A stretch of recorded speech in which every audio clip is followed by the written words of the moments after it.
What are the main steps followed for certificate renewal of a boiler?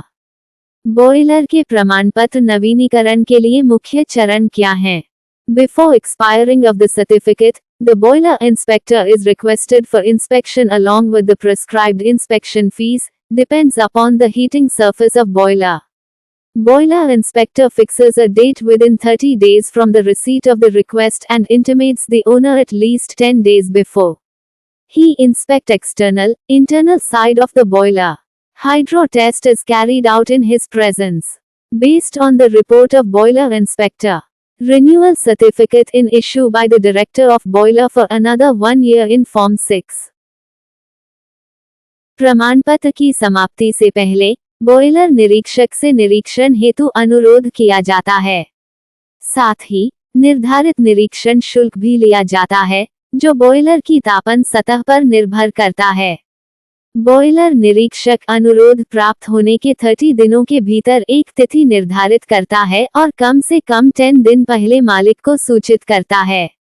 वह boiler के बाहरी, आंतरिक भाग का निरीक्षण करता है। उसकी उपस्थिति में हाइड्रो परीक्षण किया जाता है। बॉयलर निरीक्षक की रिपोर्ट के आधार पर बॉयलर निदेशक द्वारा प्रपत्र 6 में 1 और वर्ष के लिए नवीनीकरण प्रमाणपत्र जारी किया जाता है। How is mixed bed exchanger regenerated? मिश्रित बेड एक्सचेंजर का पुनर्जनन कैसे किया जाता है? Backwashing and separation. Cation resin is heavier than the anion resin. So cations settle down and anion resin moves up during backwashing as the bed becomes fluidist. Acid injection. Acid is injected at the middle interface and drained out at the bottom after passing through the cation resin bed. Alkali injection. Alkali is injected from top of the bed and drained from the middle interface collector. Rinsing. Both the beds are rinsed to wash out the remaining acid or alkali. Mixing of bed. Air is introduced from the bottom. This air agitates the bed and resins are mixed uniformly. Final rinsing. After mixing of bed, water from the anion exchanger is passed through the bed with full flow for some time and then drained out. To maintain pH of DM water, morpholine dosing is done. Back washing और पृथक्करण. धनायन resin ऋणायन resin से भारी होता है, इसलिए back washing के दौरान धनायन नीचे बैठ जाता है और ऋणायन रेजिन ऊपर की ओर बढ़ता है क्योंकि बेड द्रवीकृत हो जाता है। अम्ल इंजेक्शन. अम्ल को मध्य इंटरफेस पर इंजेक्ट किया जाता है और धनायन रेजिन बेड से गुजरने के बाद नीचे की ओर निकाला जाता है। क्षार इंजेक्शन. क्षार को बेड के ऊपर से इंजेक्ट किया जाता है और मध्य इंटरफेस कलेक्टर से निकाला जाता है। रिंसिंग. शेष अम्ल या क्षार को धोने के लिए दोनों बेड को धोया जाता है। बेड का मिश्रण. नीचे से हवा डाली जाती है, ये हवा बेड को हिलाती है और रेजिन समान रूप से मिश्रित होते हैं। अंतिम रिंसिंग. बेड के मिश्रण के बाद ऋणायन exchanger. How NOx formation is controlled in coal burner. कोयला बर्नर में नॉक्स निर्माण को कैसे नियंत्रित किया जाता है?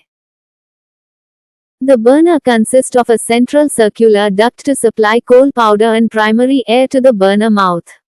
Secondary air enters from wind box through secondary air port which ensures combustion air distribution along the circumference of the burner mouth. Tertiary air enters from wind box over the secondary air port. The quantity of tertiary air is controlled in such a way so as to achieve an optimum excess air on the primary flame region in which the pulverized coal burns slowly and reduce NOx formation. Burner में एक केंद्रीय वृत्ताकार वाहिनी होती है जो burner के मुख तक कोयला चूर्ण और प्राथमिक वायु पहुंचाती है। द्वितीयक वायु पोर्ट के माध्यम से विंड बॉक्स से प्रवेश करती है जो बर्नर मुख की परिधि के साथ दहन वायु वितरण सुनिश्चित करती है। द्वितीयक हवाई पोर्ट के ऊपर विंड बॉक्स से प्रवेश करती है। तृतीयक वायु की मात्रा को इस प्रकार नियंत्रित किया जाता है कि प्राथमिक ज्वाला क्षेत्र पर एक इष्टतम अतिरिक्त वायु प्राप्त हो, जिससे चूर्णित कोयला धीरे धीरे जलता है और नॉक्स निर्माण कम होता है। What is scale? How does it affect the performance of a boiler? Scale क्या है? ये बॉयलर के प्रदर्शन को कैसे प्रभावित करता है? The retrograde solubility inversely proportional to temperature, characterized of some salts decrease with increasing temperature and concentration. These dissolved salts separate from the water when the boiler water is heated and stick to the water side of the boiler tube, resulting into scale formation. Effect of scale formation: prevent heat transfer, boiler tube metal temperature increase and resulting in softening, bulging or even fracturing of the boiler tubes.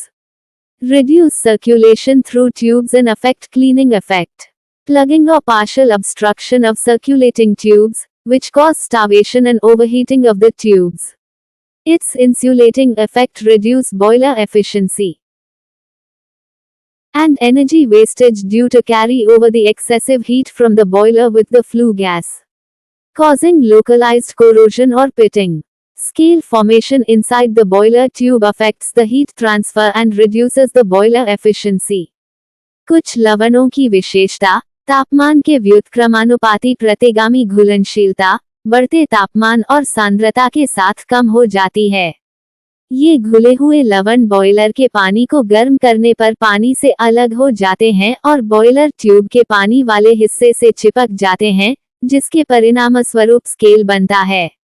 Scale बनने का प्रभाव: ऊष्मा स्थानांतरण को रोकता है, boiler tube धातु का तापमान बढ़ता है और परिणामस्वरूप बॉयलर ट्यूब नरम, उभरे हुए या यहाँ तक कि टूट भी सकते हैं। ट्यूबों के माध्यम से परिसंचरण कम हो जाता है और सफाई प्रभाव प्रभावित होता है। परिसंचारी ट्यूबों का बंद होना या आंशिक रुकावट, जिससे ट्यूबों में भूखमरी और अधिक गर्मी होती है। इसका इंसुलेटिंग प्रभाव बॉयलर की दक्षता को कम करता है और फ्लू गैस के साथ बॉयलर से अत्यधिक गर्मी ले जाने के कारण ऊर्जा की बर्बादी होती है। What are the main causes of a boiler tube failure? Boiler tube की विफलता के मुख्य कारण क्या हैं? There are so many reasons for tube failure. Some of them are flue gas side erosion of tube due to soot blowing and high flue gas velocity, water side corrosion of tube, empingment of flame on tube surface, welding defect, flue gas side corrosion of tube, uneven temperature, water side and gas side scaling of tube, design defect, frequent startup and shutdown of boiler. Tube की विफलता के कई कारण हैं। इनमें से कुछ हैं: कालिख उड़ने और उच्च फ्लू गैस वेग के कारण ट्यूब का फ्लू गैस की तरफ क्षरण, ट्यूब का पानी की तरफ क्षरण, ट्यूब की सतह पर लौ का प्रभाव, वेल्डिंग दोष, ट्यूब का फ्लू गैस की तरफ क्षरण, असमान तापमान, ट्यूब का पानी और गैस की तरफ स्केलिंग, डिजाइन दोष, बॉयलर का बार बार चालू और बंद होना।